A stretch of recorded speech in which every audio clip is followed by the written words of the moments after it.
नमस्कार दोस्तों, पॉइंट 32 में आपका स्वागत है। अब आपको मिलेगा हर वीडियो में बिल्कुल सटीक जानकारी। आज हम लाए हैं आपके लिए एक स्पेशल वीडियो, तो चलिए वीडियो को स्टार्ट करते हैं। हेलो डियर स्टूडेंट्स, जो आज का टॉपिक है वो है गियर टर्मिनोलॉजी पार्ट 2। चलिए स्टार्ट करते हैं। जो फर्स्ट है टर्म्स है वो है आउटसाइड डायमीटर। आउटसाइड डायमीटर मतलब क्या होता है? बाहरी व्यास। किसी गियर का जो होता है वो बाहर के डायमीटर से अगर हम मेजरमेंट लेते हैं वो बाहरी व्यास कहलाता है। इसमें गियर का सबसे बाहरी माप लिया जाता है। उसके बाद बात आएगी पिच सर्किल की। पिच सर्किल क्या होता है? जो गियर होता है, गियर में दांते कटे होते हैं। दांतों के अडेंडम और डिडेंडम के बीच वाला जो भाग है वो पिच सर्किल बोलते हैं। पिच सर्किल मतलब आप बोल सकते हो एक काल्पनिक रेखा है जो कि दांतों की जो पूर्ण गहराई होती है उसके बीचों बीच से एक काल्पनिक रेखा खींची जाती है, उसी को हम बोलते हैं पिच सर्किल। ये काल्पनिक वृत्त है और गियर के बाहरी और रूट सर्किल के बीच में क्या होता है? बनता है। उसके बाद बात करेंगे फिर रूट सर्किल को। रूट सर्किल क्या है? ये क्या होता है? जहां पर हमारा गियर का रूट होता है, गहराई वाला भाग, जैसे कि आपको दिख रहा होगा, ये मान लो दांते हैं, तो यहाँ पर जो तुम्हें दिख रहा है ये क्या है? रूट है। तो रूट वाला जो बता रहे हैं रूट सर्किल क्या होता है? ये रूट से लेके जो विभिन्न दांते कटे होते हैं गियर पर, उन विभिन्न दांतों में से जो रूट होता है सभी दांतों का, उसी पर एक सर्किल खींच दिया जाता है। उस सर्किल को बोलते हैं रूट सर्किल। ठीक है डियर स्टूडेंट। फिर बात करेंगे सर्कुलर पिच। सर्कुलर पिच क्या होती है? ये सर्कुलर पिच जो होती है साथ लगते दो दांतों के बीच की दूरी को दर्शाता है। आप वहां से ये सर्कुलर पिच की जो है उसको माप ले सकते हैं। उसके बाद बात करेंगे सर्कुलर पिच कैसे निकालते हैं। तो सर्कुलर पिच बराबर होता है circumference of pitch circle, circumference of pitch circle upon number of teeth. आप निकाल सकते हो या इसको निकाल सकते हो pi into D upon N. इसका फॉर्मूला सिंपल है, pi into D upon N या सर्कुलर पिच बराबर circumference of pitch circle upon number of teeth. उसके बाद बात करेंगे नंबर 6 है कार्डल पिच की। ये टर्म्स है जो बहुत इंपॉर्टेंट है। कार्डल पिच बहुत पूछता है, कई बार पूछा गया है इसके बारे में। तो दो साथ लगते दांते, जैसे कि आपने पढ़ा यहाँ पर सर्कुलर पिच की निकालने की बात हो रही थी, वहां पर हम क्या करते हैं? दो साथ लगते दांते, जैसे कि आपको बता दूं दो साथ लगते दांते क्या होते हैं। जैसे कि आप यहाँ पे दो दांते तुम्हें दिख रहे होंगे डियर स्टूडेंट्स। तो इसमें क्या होता है? ये सीधी रेखा और इधर का ये सीधी रेखा, इन दोनों के बीच में जो बनता है इसे ही कॉर्डल पिच बोलते हैं। ये कॉर्डल पिच बहुत इंपॉर्टेंट है, इसको याद रखना। और इसलिए मैं बता दे रहा हूं चित्र बना के कि आप भूले नहीं, आपको याद रहेगा।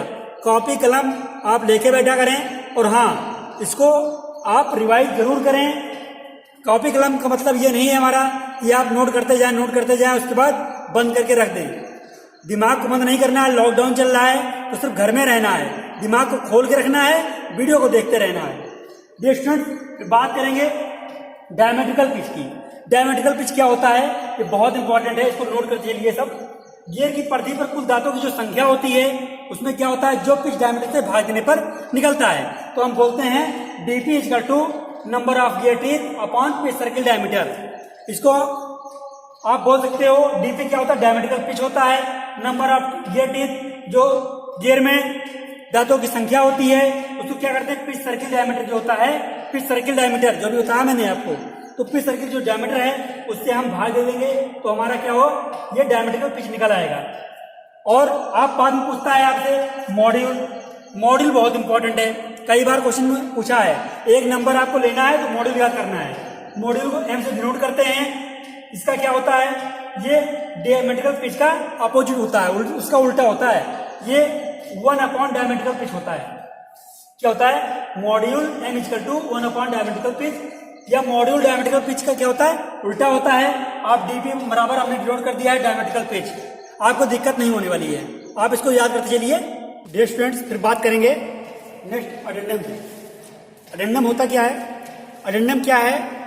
जो दांते कटे होते हैं, दांतों की जो पूर्ण गहराई होती है, उनका जो पिच सर्किल कटा होता है, पिच सर्किल के बीच की से ऊपर जो दूरी होती है, जैसे कि आप देख रहे होंगे, मैं दो दांते बना दे रहा हूं ऐसे। अब इनमें क्या होता है? यहाँ पर पिच सर्किल होता है, पिच सर्किल होता है। पिच सर्किल जो ऊपर होती है, ये दांतों के लाइन से और पिच सर्किल के बीच की जो दूरी होती है, ये दूरी, इस दूरी क्या बोलते हैं? अडेंडम बोलते हैं इसको। और फिर जो नीचे वाली दूरी होती है इसको डिडेंडम बोलते हैं। डियर स्टूडेंट, ये एडेंडम है, ये एडेंडम है। इसको याद कर लेना। कभी कभी पूछता है दांतों की जो बीच में पूर्ण गहराई होती है, वर्किंग डेप्थ बोलते हैं उसको। वर्किंग डेप्थ जो निकालना होता है तो क्या बोलते हैं उसको, एडेंडम और एडेंडम जोड़ के निकाल लेते हैं। तो डियर स्टूडेंट बात करेंगे फिर एडेंडम। समझ गए आप एडेंडम क्या होता है? नीचे वाली एडेंडम बोलते हैं और ऊपर जो होता है वो एडेंडम कहलाता है। बात करेंगे जो एडेंडम होता है उसमें क्या होता है 0.3p। ये क्या होता है 0.3p। पिच से जो होता है वो हम मल्टीप्लाई करते हैं, याद करना, कहीं भी गलती नहीं करना है। 0.3p।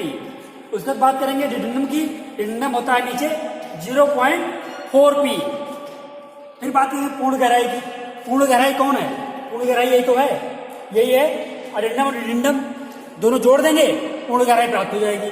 फिर बात करेंगे होल डेप्थ। होल डेप्थ बराबर क्या हो जाएगा? दोनों जोड़ रहे हैं, 0.3p प्लस 0.4p बराबर आ जाएगा 0.7p। मतलब पूर्ण गहराई कितनी हो जाएगी 0.7p। अब यहाँ से आप निकाल लेंगे इस फार्मूले के माध्यम से। फार्मूला समझे, ऐसे लिख लें, नोट कर लें, इसको जोड़ना ही है। उसके बाद बात करेंगे फिर वर्किंग डेप्थ की। वर्किंग डेप्थ क्या होता है? वही बात कर रहे थे वर्किंग डेप्थ। वर्किंग डेप्थ देखो आपने देखा होगा, जिससे कि दांते यहाँ पर बने हुए हैं। यहाँ पर मैं क्या करता हूँ, यहाँ पर दांते बना दे रहा हूँ, लेकिन क्या होता है दांते पूरे पे ना मैच करके कुछ दूरी पे मैच करते हैं, कुछ दूरी पे मैच करते हैं, बस पूरा मैच नहीं करते दांते। अब देखो इतनी दूरी मैच किए, इतनी दूरी बच गई कि नहीं बच गई? तो वर्किंग डेप्थ जो होता है गियर की दांतों की वह गहराई जो दूसरे गियर के साथ मैच करते समय संपर्क में आती है, उसे ही क्या बोलते हैं? उसको ही हम बोलते हैं क्या? Working depth. उसमें क्या होता है डबल एडेंडम कैसे होता है?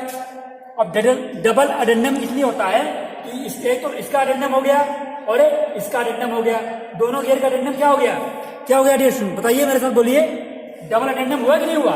एक इसका हो गया नीचे वाला जो है गियर और एक ऊपर वाला गियर है, जब दोनों मैच करेंगे, दांते मैच करेंगे तो क्या होगा? डबल एडेंडम मैच कर जाएगा। ये पूरा मैच कर रहा है, बस इतना ही मैच करेगा और इसको बोलते हैं वर्किंग डेप्थ। फिर बात करें क्लियरेंस की। अब क्लियरेंस भी यही निकल के आता है, जब दोनों दांते मैच करते हैं तो उनके बीच में कुछ क्लियरेंस बचता है रूट से, और दांतों की जो लैंड होता है दूसरे दांतों का, दूसरे अपोजिट वाले इस गियर के दांतों का जो होता है, ये दूसरे गियर की जो रूट होती है उसके बीच में कुछ गैप बचता है, उसी गैप को क्या बोलते हैं? क्लियरेंस बोलते हैं। ठीक है, बात करेंगे फिर पिच सर्किल की। पिच सर्किल क्या होता है? पिच सर्किल क्या होता है? जो पिच हमने बताया था आपको, जो दांतों के बीच से रूट और बाहरी डायमीटर जो होता है, जो बाहरी सर्किल होता है, जो रूट सर्किल होता है, उसके बीच में जो एक सर्किल खींची जाती है उसे पिच सर्किल बोलते हैं। उसको बोलते हैं पिच डायमीटर। वहां से क्या होता है? पिच सर्किल होता है। यहाँ से पिच सर्किल निकल आया। पिच सर्किल जो हमने पूरा यहाँ से लेके एक छोर से दूसरे छोर पे अगर पूरा मेजरमेंट ले लें तो क्या होगा? पिच डायमीटर हो जाएगा। अब पिच डायमीटर निकल आएगा तो पिच सर्किल डायमीटर हो गया, क्योंकि ये पिच सर्किल थी और पिच सर्किल से हम इसका डायमीटर निकाल लिए। फिर बात करेंगे दांतों की मोटाई। दांतों की मोटाई क्या है? Thickness of tooth. तो यहाँ बात करेंगे ये पिच की सर्किल पर एक सीधी रेखा में दांत को मापने में काम आता है। जैसे कि दांतों की मोटाई मापना है तो पिच सर्किल आपने देखा ही है, और ये क्या देखा है? दांते देखे हैं।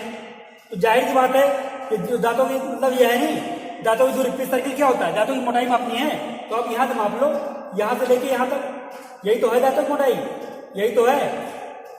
ये क्या है? दांतों की मोटाई हो गई। ठीक है, और इसको किससे मापते हैं? इसे गियर टूथ वर्नियर कैलिपर मापते हैं। बहुत पूछता है, इसको नोट कर लीजिए, अंडरलाइन कर दे रहा हूं मैं। गियर टूथ वर्नियर कैलिपर, इसको लिख लीजिएगा। उसके बाद बात करेंगे फिर टूथ स्पेस की। टूथ स्पेस क्या होता है? एक दांतों के से दूसरे दांतों के बीच में जो गैप होता है वही तो होता है टूथ स्पेस। उसी को बोलते हैं दांतों के बीच में अंतर। दो साथ रहते दांतों के बीच खाली स्थान जो बचता है, क्या बोलते हैं उसको? पिच सर्किल को मापने से आती है। ये किससे मापते हैं? ये दो दांतें मैच कर गए, यहाँ पर मैच कर गए। अब इसके बीच में क्या बचा? गैप बचा कि नहीं बचा? गैप बचा, उसे वही तो बोलते हैं टूथ स्पेस।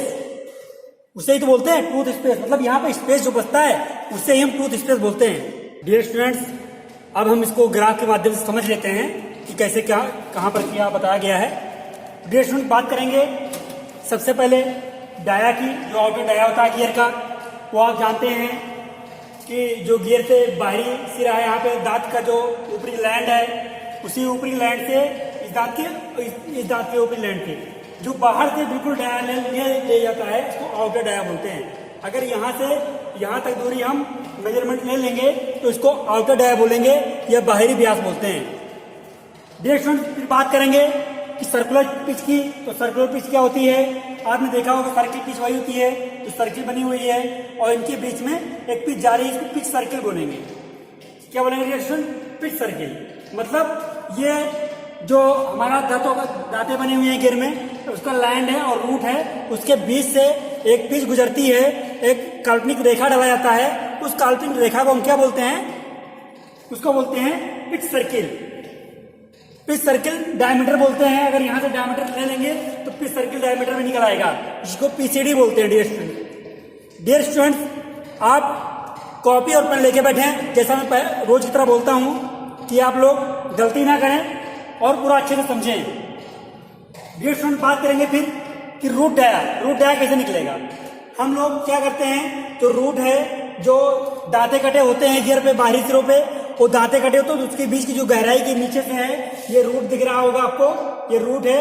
इस रूट से यहाँ पर उसके जस्ट अपोजिट रूट तक जो दूरी होती है उसको बोलते हैं रूट डाया। तो क्या होता है? वो रूट डाया होता है। वो उसको बोल सकते हैं आप, ये बिल्कुल आप पूरा डाया नहीं ले सकते। पूरा डाया अगर लेना है, आउटर डाया निकालना है, तो आपको आउटर जो लैंड है, जो आपको टीथ दिखाई दे रहा है, टीथ के ऊपर लैंड होता है, उस लैंड के भाग से यहां से आप पूरा मेजर करेंगे तो आपका आउटर डाया आएगा। फिर हम बात करेंगे पिच डाया की। तो पिच डाया आप देख लीजिए, जैसे कि पिच डाया बताया मैंने, पिच डायमीटर। पिच सर्कल जो काल्पनिक रेखा खींची जाती है दांतों के बीच में, जो रूट और लैंड के क्रेस्ट के बीच में, मतलब दांतों की जो गहराई होती है उसके बीचों बीच एक काल्पनिक रेखा खींचते हैं। उस काल्पनिक रेखा को, उसके दूरी को, जो बीच की दूरी होती है, उसको हम बोलते हैं पिच डाया। डियर स्टूडेंट्स, बहुत अच्छे समझने वाले हैं हम लोग, बस आप लोग ध्यान दीजिएगा थोड़ा। फिर बात करेंगे क्लियरेंस की। डियर स्टूडेंट्स, हम बात करेंगे क्लियरेंस की। क्लियरेंस क्या होता है? जब एक हमारा गियर है, उससे कोई दूसरा गियर मैचिंग जो गियर होता है, मैचिंग करता है, उसमें मैचिंग गियर में क्या होता है, बीच में दोनों रूट जब आपस में मिलते हैं तो उसमें क्या होता है, उसमें बीच में गैप रह जाता है, उसी गैप को क्लियरेंस बोलते हैं। डियर स्टूडेंट, बहुत पूछता है क्वेश्चन में, घुमा के पूछेगा और आपको परेशान करेगा, लेकिन आप परेशान नहीं होना है, आपको सटीक आंसर देना है। गर्मी बहुत हो रही है वैसे भी, लेकिन आप लोग के लिए मैं कुछ भी करने तैयार हूं, बट आप लोग पढ़ते रहिए, ठीक है। डियर स्टूडेंट, फिर बात करेंगे हम, यहाँ पर आप देख लीजिए pitch land, top land. Top land क्या होता है? जो गियर का देखो ऊपरी भाग हो, वो टॉप लैंड कहलाता है। टॉप लैंड कहलाता है। उसके नीचे आओगे तो ये फेस कहलाएगा, उसके नीचे फ्लैंक कहलाएगा। और जो सबसे नीचे होता है गियर का, जहां से हम लेते हैं क्रेस्ट बोलते हैं, इसको क्या बोलते हैं आप? यहाँ पर रूट बोलते हैं। रूट से जब नीचे लेंगे आप तो क्या आएगा? बॉटम लैंड आएगा। बॉटम लैंड बोलते हैं उसको। रूट जहां से रूट स्टार्ट होता है उसको बॉटम लैंड बोलते हैं। इसको बॉटम लैंड बोलते हैं, बॉटम लैंड। तभी तो हम निकालते हैं बॉटम लैंड से बॉटम लैंड की जस्ट अपोजिट दूरी जो होती है वो रूट डाया होता है। या रूट की जो एक डायमीटर मतलब लेते नहीं, सर्किल, रूट सर्किल बोलते हैं उसको, रूट सर्किल। तो रूट सर्किल निकालेंगे आप तो क्या मिलेगा आपको? रूट सर्किल निकालेंगे। रूट सर्किल तक जब आप उसको मेजर करेंगे तो क्या आएगा? रूट डाया निकल के आ जाएगा। फिर बात करेंगे हम पिच सर्किल क्या है। पिच सर्किल आप देख रहे हो, पिच सर्किल क्या होता है? एक काल्पनिक रेखा होता है। फिर पिच सर्किल इंपॉर्टेंट क्यों है? क्योंकि पिच सर्किल जो होता है वो सीधा डिनोट करता है, दर्शाता है कि हमारा जो अडेंडम है और गियर का जो दांतों के बीच अडेंडम बनता है वो कहाँ पे होता है। तो हम जान लेते हैं। आप यहाँ दिखा दे रहा हूं आपको, ये मान लीजिए ये दो टीथ बने हुए हैं। तो आपको बता दूं, जो एक काल्पनिक रेखा है इसके बीच से नीचे जो बनता है ये डिडेंडम होता है, जो ऊपर बनता है ये अडेंडम होता है। ये डिडेंडम बोल लो, इसको अडेंडम बोल लो। तो डियर स्टूडेंट, जो भी ध्यान देने वाली बात है, प्रिय स्टूडेंट्स, आप लोग अगर ध्यान से पढ़ेंगे, बहुत अच्छे पढ़ने वाले हम लोग, बहुत अच्छे जानने वाले हैं। जब ये गियर मैचिंग करता है, अब यहाँ पे एक बात और निकल के आ रही है कि हम ये जो हमारा गियर है, बड़ा वाला गियर है, ठीक है, बड़ा जो गियर है और एक गियर, फर्स्ट गियर और सेकंड गियर, दोनों गियर की जो सेंटर से हम लाइन डालते हैं, वर्टिकल लाइन डालते हैं, तो इसके दोनों सेंटर से इस रेखा से जो दूरी होती है, इस सेंटर से इसके सेंटर के बीच की जो दूरी होती है उसको सेंटर डिस्टेंस बोलते हैं। डियर स्टूडेंट, प्रिय छात्र, उसको क्या बोलते हैं? सेंटर डिस्टेंस बोलते हैं। हम लोग अच्छे से पढ़ने वाले हैं। जो सर्कुलर पैथ होता है इसको सर्कुलर पैथ बोलते हैं। किसको? जो पिच सर्कल होता है उसको सर्कुलर पैथ बोलते हैं। बहुत पूछता है एग्जाम में, कंफ्यूजन नहीं होना है आपको। फिर बात आएगी कॉर्डल थिकनेस की। कॉर्डल थिकनेस क्या होता है देख लीजिए, जो एक दांतों का दूरी उसके दूसरे साथ लगते दांतों की दूरी को कॉर्डल पिच बोलते हैं। आप देख सकते हैं दांतों को जो बीचों बीच जा रहा सीधी रेखा मान लेते हैं और इधर भी सीधी रेखा ले लेते हैं, साथ लगते हैं दूसरे दांतों के बीच की। इसके बीच में जो दूरी होती है उसको क्या बोलते हैं? पिच। कौन सा पिच है? Chordal pitch. आप मेरे साथ बोलते रहिएगा, जो भी मैं बोलता हूं आप साथ साथ बोलते रहिए और याद करते रहिए। अब बात करेंगे, अगर एक दांतों से दो दांतों के बीच में जो डिस्टेंस है उस डिस्टेंस को क्या बोलेंगे? एक दांतों के बीच में दूसरे दांतों के बीच में कुछ दूरी होती है, कुछ गैप होता है, उस गैप को क्या बोलते हैं? डियर स्टूडेंट्स, उसी गैप को हम लोग क्या बोलते हैं? Space width. मतलब जो होता है स्पेस होता है, खाली जगह होती है, उसी को स्पेस विड्थ बोलते हैं। बहुत इंपॉर्टेंट है। फिर बात करेंगे पिच सर्किल, तो बीच में काल्पनिक रेखा हो गई, लेकिन जो रूट पे रेखा खींची जाती है, रूट को मिलाते हुए एक रेखा खींचते हैं, उसको रूट सर्किल बोलते हैं। और फिर रूट सर्किल जो होता है और फ्लैंक के बीच में एक रेखा खींच के हम उसको डिनोट करते हैं, वो भी होता है सर्कुलर पिच। क्या बोलते हैं? सर्कुलर पिच बोल देते हैं। फिर डियर बात करेंगे कि गियर इंपॉर्टेंट क्यों है। आपको पता होना चाहिए, जो गियर टर्मिनोलॉजी है बहुत इंपॉर्टेंट है। ये क्वेश्चन उठाता रहता है यहाँ से एग्जामिनर, और हम लोग गलती करते हैं। एक दो नंबर जो हमें लेना चाहिए उसको हम गंवा बैठते हैं। ऐसा नहीं करना है, आपको पूरे अंक अर्जित करना है। और डियर बात करेंगे, बहुत इंपॉर्टेंट है, इसको ग्राफ को अच्छे समझिएगा। यहाँ पर हम जो पिच डायमीटर निकालते हैं और जो यहाँ पर पिच सर्किल निकालते हैं और रूट डाया निकालते हैं, आप यहाँ से एक चीज निकल के आता है, ध्यान देंगे तो यहाँ लिखा है डीपी, डायमेट्रिकल पिच। ये क्या होता है? इसको निकालोगे, डायमेट्रिकल पिच निकालोगे, बराबर आ जाएगा number of gear teeth. NGT लिख दिया हमने शॉर्ट फॉर्म में, आप इसको नंबर ऑफ गियर टीथ लिख सकते हो। Number of gear teeth upon PCD.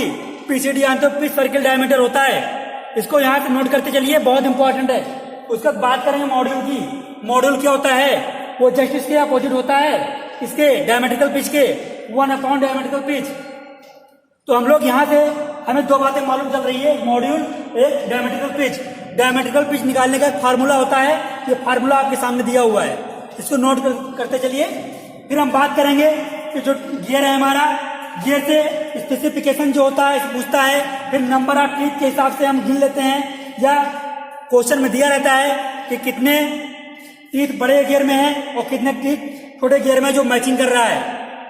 ठीक है डियर स्टूडेंट, उसमें से काफी सारे क्वेश्चन आते रहते हैं। आपको यहाँ पर पूरा अध्ययन करना, सही से जानकारी ले लेना है, और मैं पूरा बताता चल रहा हूँ, आप ध्यान दीजिएगा, ये बहुत इंपॉर्टेंट है। और खासकर आप देखेंगे तो ये जो टॉप लैंड होता है, आप टॉप लैंड देख रहे हो, और टॉप लैंड के टॉप जो बिड्थ होता है, ये यही टॉप का बिड्थ होता है, इतना जो फेस से दिखाई दे रहा है आपको।